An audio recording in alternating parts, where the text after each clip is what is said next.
Olá pessoal, bem-vindo aqui ao nosso canal do Ministério Ágios. Meu nome é Juliane Silva e hoje nós vamos dar continuidade ao estudo sobre a mulher cristã.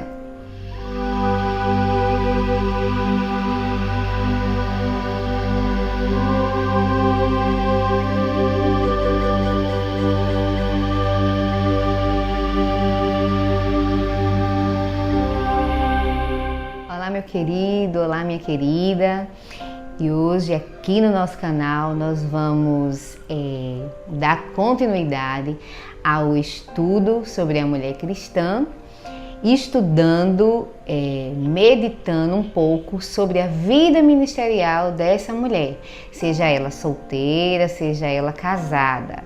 Mas o que é ministério? O que é vida ministerial? Ministério significa servir, significa trabalho, desempenhar tarefas, ocupar funções ou cargos. Então a vida ministerial, ela está diretamente relacionada ao serviço da obra de Deus.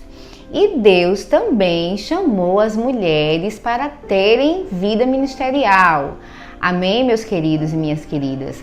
Não é proibido as mulheres desenvolverem uma vida ministerial. Mas o que é importante destacar aqui, eu gostaria de deixar isso bem claro, como a gente vem estudando, né, ao longo dessa série, que a mulher ela tem a função de adoradora, ela tem uma vida, deve ter em primeiro lugar uma vida de intimidade com Deus, de adoração. A mulher que é casada, ela tem o seu papel de esposa, de mãe. Hoje em dia, né, a mulher nesse mundo moderno, ela tem faculdade, ela tem uma vida acadêmica, ela tem uma vida profissional, ou seja, ela tem muitas funções. Então, eu preciso deixar bem claro aqui que é importante, muito importante, a mulher, seja ela solteira, seja ela casada, ela verificar quais são as suas prioridades. Não podemos ter uma má interpretação dessa multifuncionalidade que a mulher tem, para a gente não acabar nos distraindo, vamos assim dizer, com coisas que não são prioridade para nós, com aquilo para o qual o Senhor não nos chamou para fazer. Porque acabamos atarefadas demais, estressadas demais, com muitas coisas, e aquilo para o qual o Senhor realmente nos chamou, aquilo que realmente é importante, a gente acaba deixando em segundo plano. Então é importante a gente focar, centralizar naquilo para o qual nós verdadeiramente fomos chamadas. A Bíblia diz que a mulher solteira, ela deve cuidar das coisas do Senhor, enquanto a casada deve cuidar em agradar o seu marido. O que a Bíblia está dizendo é que a solteira, ela tem um tempo maior, ela tem mais disponibilidade para estar ocupada com as coisas da igreja, com a obra de Deus. Ela tem uma maior disponibilidade porque ela não tem uma casa para administrar, não tem marido, não tem filhos. E a casada, ela tem essas outras obrigações, né? Ela tem a sua vida conjugal, ela tem a sua casa para administrar. Então, ela precisa priorizar, depois de uma vida com Deus, ela tem que priorizar a sua vida conjugal, a organização do seu lar e o cuidado com os seus filhos. Ela não pode, a casada, largar a sua casa, largar o seu marido, seus filhos e passar 24 horas dentro da igreja, 24 horas no trabalho da obra do Senhor, deixando a sua casa, seus filhos e seu marido largado ao cuidado de terceiros. A mulher, seja ela casada ou solteira, ela precisa ter a administração do seu tempo, focalizando aquilo para o qual Deus chamou ela para fazer, priorizando aquilo que deve ser priorizado. Então precisamos destacar isso aqui. Amém, minhas queridas? Devemos que ter muito cuidado com a administração do nosso tempo. E dependendo da posição em que você se encontra, sendo solteira ou sendo casada, você também precisa priorizar, né,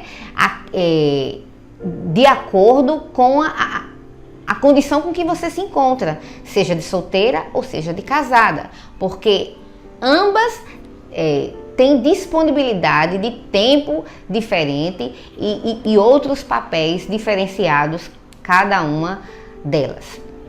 Amém? A Bíblia, ela nos diz aqui em Atos, no capítulo 8, eu vou ler aqui para os amados, diz assim: mas recebereis a virtude do Espírito Santo que há de vir sobre vós, e ser-me-ei testemunhas, tanto em Jerusalém como em toda a Judéia e Samaria, até os confins da terra.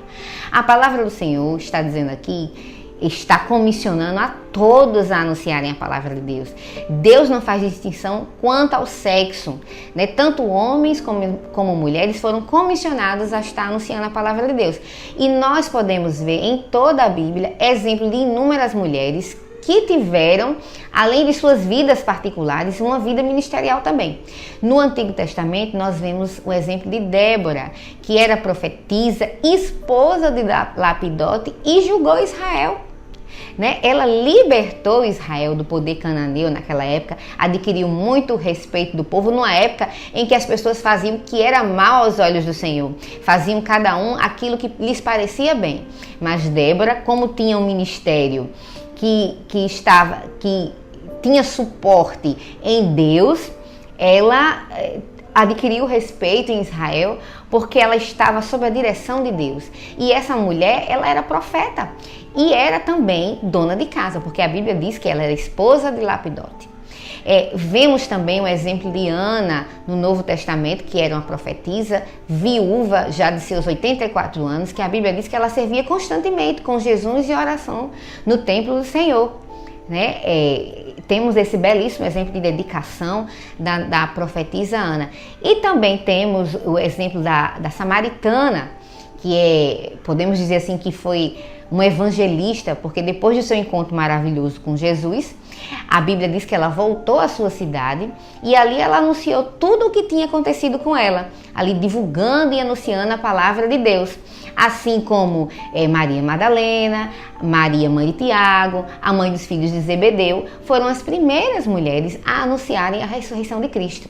Então a gente vê mulheres envolvidas com o dom, né, com o ministério da profecia, com o ministério do evangelismo.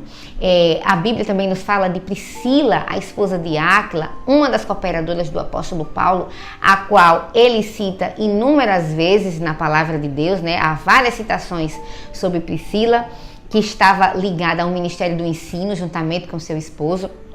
Lá em Romanos, no capítulo 16, a gente vê o apóstolo Paulo citando, além de Priscila, a gente vê ele citando Febe, Pérside, e outras, né? O apóstolo Paulo, ele cita inúmeros exemplos de mulheres que estavam diretamente ligadas à obra de Deus, seja em relação à hospitalidade, ao ensino da palavra, as ofertas, inúmeras mulheres. Inclusive, o próprio apóstolo Paulo, ele estimula lá em Tito, no capítulo 2, as mulheres mais velhas a instruírem as mais novas na fé. Vemos também aí um bom exemplo das mulheres no discipulado, né? Instruindo ali as mulheres mais novas na fé, como serem boas donas de casa, submissa aos maridos.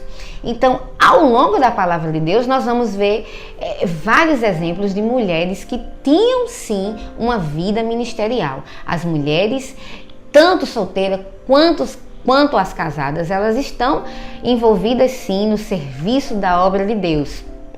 Mas uma coisa que eu gostaria de deixar registrado aqui, antes da gente finalizar o nosso vídeo sobre esse tema, é que nós mulheres não podemos esquecer que o nosso ministério, o nosso serviço, ele começa na nossa casa.